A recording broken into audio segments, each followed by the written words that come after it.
ओम श्री साईनाथ नाथाय नमः। सभी श्रोताओं को मेरा प्रणाम एवं हार्दिक अभिनंदन। मित्रों, हम बात कर रहे थे साईं के अद्भुत उपचारों, अद्भुत चमत्कारों के बारे में। उसी श्रृंखला में बाबा के कुछ अद्भुत चमत्कारों के बारे में आज चर्चा करेंगे। साईं अद्भुत शक्ति के आगार थे। उनके दर्शन मात्र से एवं उनके आशीर्वाद से अनेक पंगु चलने लगे, बहरे सुनने लगे, अंधे देखने लगे और बांझ स्त्रियों की सूनी गोद भर गई।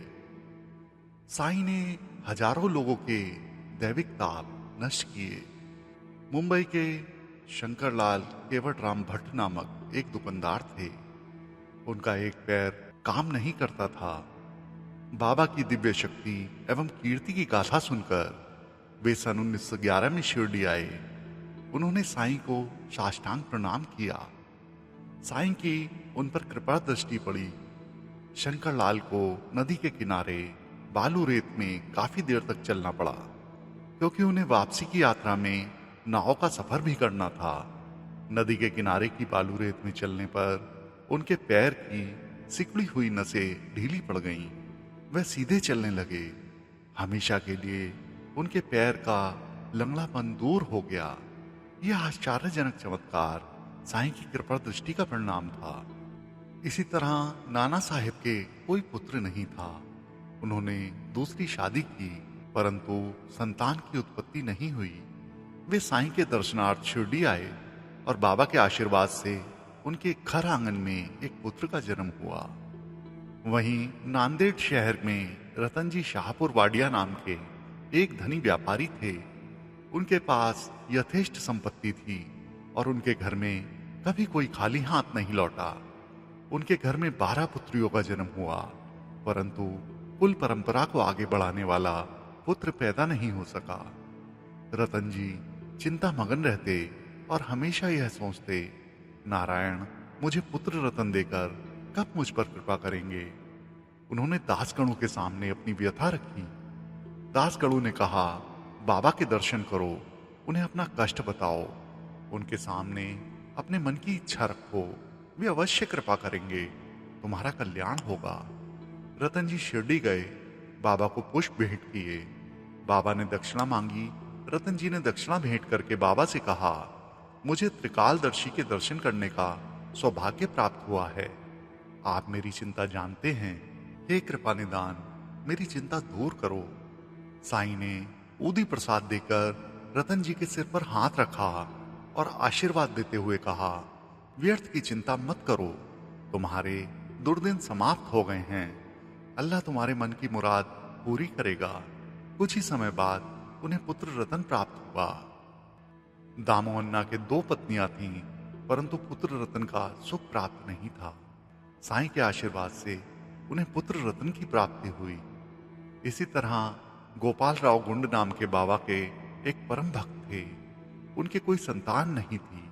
बाबा की कृपा से उन्हें पुत्र रतन प्राप्त हुआ। वे अत्यंत प्रसन्न हुए और इस उपलक्ष्य में उन्होंने रामनवमी के दिन शिरडी में विशाल मेले का आयोजन प्रारंभ किया। इसी प्रकार शोलापुर शहर के सखाराम औरंगाबाद कर के पुत्र नहीं था। वर्षों पहले एक पुत्र हुआ था, वह भी गले में बीमारी के कारण काल के काल में चला गया। शादी के 27 साल बीत गए थे। उनकी पत्नी शिरडी पहुंची। उन्होंने श्यामा की सहायता से साईं के दर्शन किए। उसने साईं को नारियल भेंट किया और अपनी मनोकामना बताई।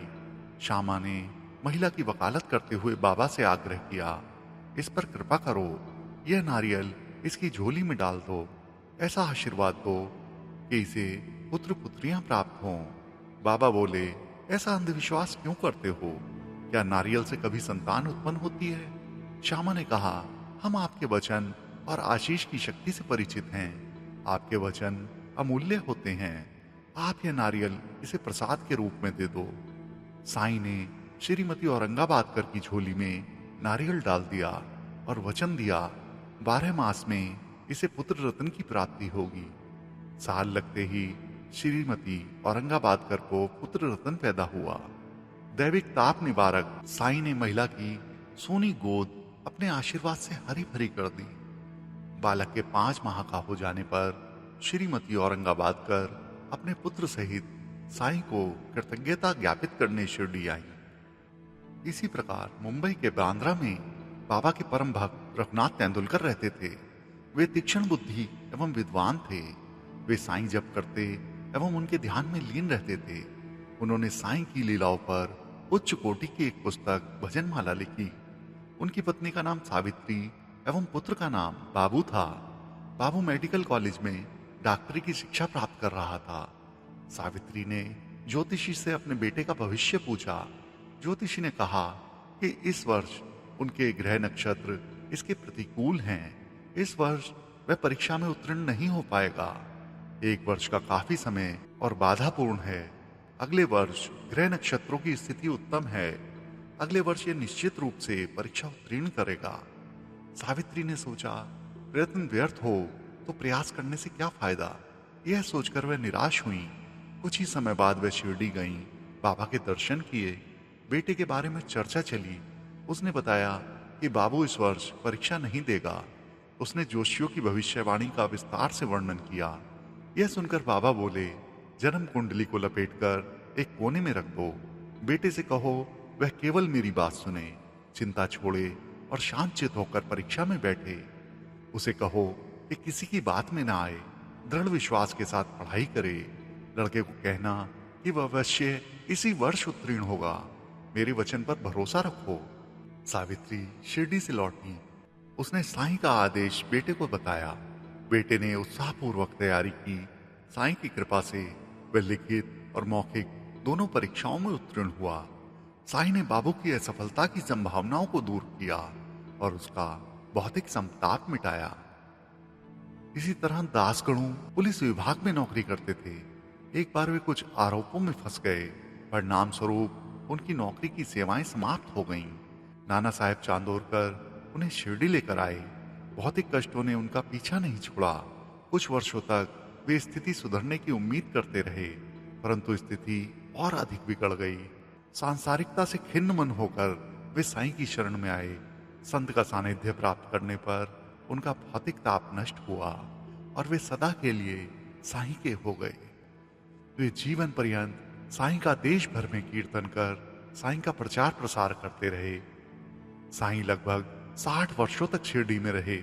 उन्होंने जीवन के आदि से अंत तक शरणागत आए लोगों के त्रिविध ताप दूर किए।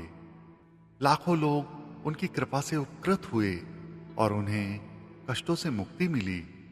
आज भी साईं की दिव्य शक्ति अखिल विश्व में व्याप्त है और हर क्षण सक्रिय है। आज भी करोड़ों लोग साईं के प्रति श्रद्धाशील और आस्थाशील हैं। उनकी भक्ति करते हैं और साईं उनके दैहिक, दैविक एवं भौतिक कष्ट दूर करते हैं। साईं ने अपने भक्तों से जो वादा किया था उसे साईं अनवरत पूरा कर रहे हैं। आवश्यकता इस बात की है कि हम अपने मन मंदिर को साफ रखें, अपने अंतःकरण को शुद्ध रखें और श्रद्धा भक्ति सहित साईं को अपने हृदय के सिंहासन पर विराजमान करें। हम उन्हें समर्पित भाव से श्रद्धा और सबरी के 2 पुष्प चढ़ाएं। ऐसे संकट मोचन श्री साईनाथ महाराज जी के चरणों में हमारा बारंबार प्रणाम है। तो मित्रों, आज की कथा में बस इतना ही। बाबा सबका भला करें। ओम साईं राम।